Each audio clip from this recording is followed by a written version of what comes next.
Les Français souhaitent-ils se passer d'un agent immobilier? On en parle tout de suite avec Sébastien Delafont. Bonjour Sébastien. Bonjour Ariane. Alors Sébastien, tu es président cofondateur de Meilleurs Agents et tu viens de réaliser une étude sur les Français et leurs attentes en matière d'agent immobilier. Oui, c'est une question qui est, je pense, légitime de se poser. Il y a tellement de Français qui essayent de se passer d'un agent immobilier.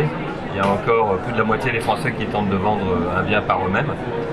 Et encore un petit tiers qui y arrive. Et puis il y a des nouveaux modèles d'intermédiation. Un petit tiers juste, c'est combien? 30%. 30%. 30%. Et surtout, ce que je trouve moi relativement inquiétant, c'est que la part de marché des agents immobiliers, qui progressait régulièrement depuis 1945, ne progresse plus depuis maintenant une dizaine d'années. Elle est légèrement au-dessous de 70%. Voilà. Je crois qu'on est entre 65 et 67%. Les notaires font encore 5-6% des transactions et le solde, c'est des transactions entre particuliers. Et depuis 10 ans, en fait, les agents ne progressent plus. Je pense qu'il faut se poser des questions. Et d'autant plus qu'il y a des nouveaux modèles qui arrivent, avec des agences hybrides low cost, qui facturent une prestation un peu différente, mais avec un forfait. C'est plus lié, c'est plus un pourcentage, la valeur du bien. Il y a les iBuyers qui arrivent aussi, qui proposent à des propriétaires de leur racheter leur bien pour une valeur déterminée tout de suite, et donc sans passer par un long processus de vente. C'est tout à fait marginal en France, mais ça représente 4-5% des transactions dans certaines villes en Grande-Bretagne et aux États-Unis. Donc c'est un phénomène émergent qui, je pense, doit amener la profession à se poser des questions. Bon, alors la réponse... Est-ce qu'elle en a conscience, la profession, de tout ça aujourd'hui? Oui, je pense. Et je pense qu'il y a une majorité... Elle a peur, mais... Et elle n'a pas que peur. Je pense qu'on est assez injuste avec les agents immobiliers parce que depuis des années, on leur reproche toutes sortes de choses. Ils se remettent pas mal en question.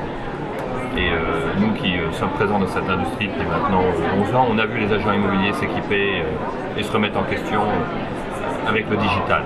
Enfin, peut-être pas autant qu'on le souhaiterait, mais comparé à d'autres professions, beaucoup plus que plein d'autres professions comparables en termes de taille.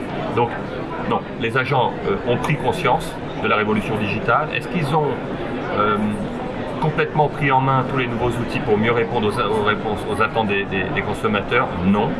Donc ce que montre l'étude, c'est qu'il y a quand même une majorité de consommateurs qui ne souhaitent pas la disparition des agents immobiliers, mais ils souhaitent plus de digital pour un meilleur service, plus d'accompagnement, et ils aimeraient que les commissions baissent.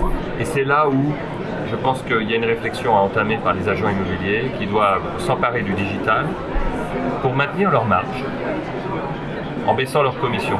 Et ça veut dire en fait qu'il y a un certain nombre de tâches, notamment en matière de prospection digitale, que les agents ne doivent plus faire comme avant. Parce qu'elles leur coûtent très cher. Le tap-tap, appeler de manière non sollicitée les gens qui cherchent à vendre seuls, sur PAP et autres, le boitage avec des milliers et des milliers. Ça ne suffit pas. Je ne dis pas que tout ça doit disparaître, mais ça doit être très largement complété par des dispositifs digitaux. Pourquoi je parle de ça? Parce qu'en fait, c'est ce qui coûte le plus cher à une agence en temps et en argent, avec un investissement humain. Donc c'est très peu digitalisé. Et là, il y a des gains de productivité considérables à faire, qui pourront être donc en partie, je dirais, partagés avec les consommateurs pour baisser les commissions. Et si on baisse les commissions, ce que nous disent les Français, c'est qu'ils sont prêts à faire confiance aux agents immobiliers dans des proportions beaucoup plus importantes.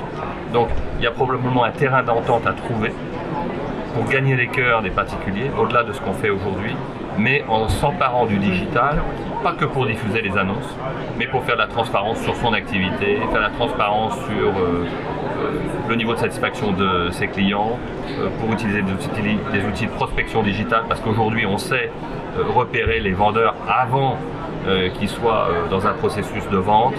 Voilà, il faut s'emparer de tout ça, apporter plus de services, baisser les coms, et je pense qu'on peut gagner. Alors baisser les coms, baisser les honoraires jusqu'où? J'ai pas de chiffres, l'étude donne pas de chiffres. On dit, en fait, il y a peut-être, les particuliers aimeraient une baisse de la com de l'ordre de 25 ou 26%. Et les professionnels nous disent qu'eux, ils sont prêts à baisser de 18%. Est-ce que ça veut dire qu'en baissant de 20%, ça veut dire 1, peut-être 2 points? Les commissions 2, je sais que c'est beaucoup pour la plupart des agents d'imaginer ça. Mais si on récupère plus de mandats exclusifs, qui restent encore, je dirais, tellement minoritaires, je pense qu'on peut travailler de manière plus qualitative pour chaque transaction et avoir un niveau de commission plus faible. C'est vraiment pour moi la voie de l'avenir. Et ça peut être financé par les gains liés à la digitalisation? Oui, oui. Mais un des poisons, c'est le déficit de confiance et la prépondérance des mandats simples qui fait qu'on ne peut pas travailler de manière qualitative. Et quand on fait payer une commission, à la fin, elle est très élevée parce qu'on fait payer à un client ce qu'on n'a pas pu faire payer à d'autres. Ça, c'est pas gagnant-gagnant. Il faut sortir de ça. Alors, l'actualité pour Meilleurs Agents, c'est aussi une nouvelle plateforme de marque, un nouveau logo. Oui, c'est vrai, Ariane, on a un nouveau logo qui reflète notre positionnement clarifié, où très clairement on s'affiche aux côtés des agents immobiliers. Donc on est là à la fois pour sécuriser et apporter la confiance aux particuliers, mais avec le concours des agents. Parce qu'on ne souhaite pas du tout des intermédiaires de ce marché, on souhaite vraiment faire en sorte que les particuliers non seulement viennent estimer leurs biens sur Meilleurs Agents, mais trouvent l'agent qui correspond le mieux à leurs besoins, et on met les agents en valeur. Donc on dote les agents en plus d'outils pour être plus performants et gagner la confiance des particuliers. Voilà, c'est ce double positionnement qui est clarifié. Oui. Vous gardez votre campagne de pub avec Louis XIV? Non, il y aura une nouvelle campagne de pub à compter de janvier 2019 et on va complètement changer d'univers. 2020, pardon. Et on va complètement changer d'univers. Mais on ne va pas s'embêter. On va pas s'embêter. Non, on ne va pas s'embêter, c'est promis. Bon, et qu'est-ce qu'il y a comme grand projet en 2020 ? Sur la feuille de route. Oui, il y a un certain nombre d'innovations produits, notamment pour les agents, pour les aider à être toujours plus convaincants en matière d'estimation de prix. On veut leur donner des outils qui font que la discussion, je dirais, aboutit très vite, et avec les vendeurs et avec les acheteurs. Donc on va leur mettre des outils puissants et faciles d'utilisation en main.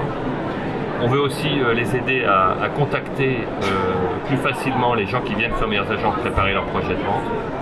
Il faut savoir qu'à Paris, 90% des gens qui vont vendre sont sur la plateforme, et on sait qui c'est. On ne peut pas les livrer directement aux agents immobiliers, parce que ça c'est un contrat qu'on a vis-à-vis des particuliers. Mais on veut donner des outils, on prépare des outils qui vont permettre aux agents immobiliers de mieux communiquer avec eux. On va garder la surprise, la primeur, et ça devrait arriver à la fin du premier trimestre. Bon, donc de beaux projets en perspective, une année 2019 qui se termine très bien pour vous, que vous avez fêté en musique il y a quelques jours. On a fait une très grande fête, comme on sait faire des grandes fêtes chez Meilleurs Agents, il y en a au moins 2 par an, et là on était sous la coupole du printemps Haussmann.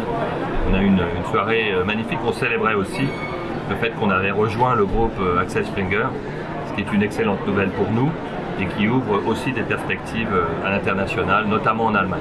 Et alors je crois que depuis cette soirée, on vous appelle le Bradley Cooper de l'immobilier? Non, personne ne m'appelle comme ça. Il est vrai que j'ai tenté, assez maladroitement, d'interpréter une chanson. Et alors ça donnait quoi? C'était assez compliqué. Je me suis lancé, c'est dur. La bonne nouvelle dans tout ça, c'est que celle qui faisait le duo avec moi, qui m'avait un peu traîné dans tout ça, chante très bien. Et je salue Davida d'ailleurs, qui a une voix magnifique, presque aussi belle que celle de Lady Gaga, et elle a tout rajouté.